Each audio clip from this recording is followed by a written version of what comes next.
एक और यहां की सरकार नौकरशाहों से घिर करके उड़ीसा के भावनाओं के विपरीत आचरण कर रही है। उड़िया परंपरा और संस्कृति को पूरी तरह माखोल उड़ाने का काम कर रही है। उड़िया परंपरा को पूरी तरह अपमानित करने का काम कर रही है। और दूसरी ओर देश के अंदर इंडी गठबंधन है, वे सब क्या करने जा रहे हैं? उनके द्वारा जिस प्रकार का कार्य किया जा रहा है, और मैं तो आज धन्यवाद देना चाहूंगा कोलकाता हाई कोर्ट को, जिसने टीएमसी की सरकार के द्वारा 2010 से लेकर के लगातार मुस्लिमों को ओबीसी की जातियों में जबरन शामिल करके उन्हें ओबीसी के आरक्षण में घुसपैठ करने का एक षड्यंत्र किया था।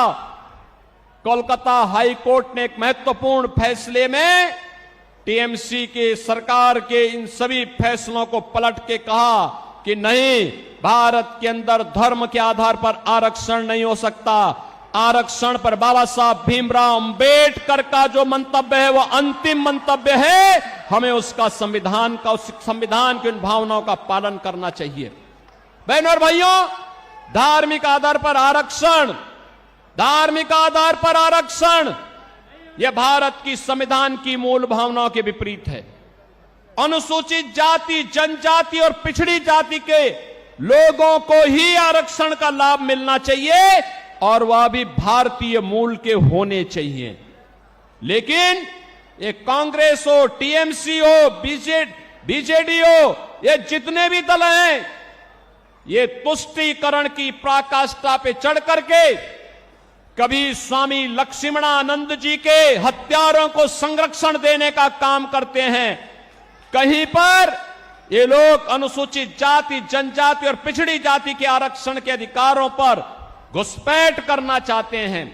इनके मैनिफेस्टो को अगर आप देखेंगे, आपको भी लगेगा ये मैनिफेस्टो भारत के किसी राष्ट्रीय दल के या किसी दल के हैं।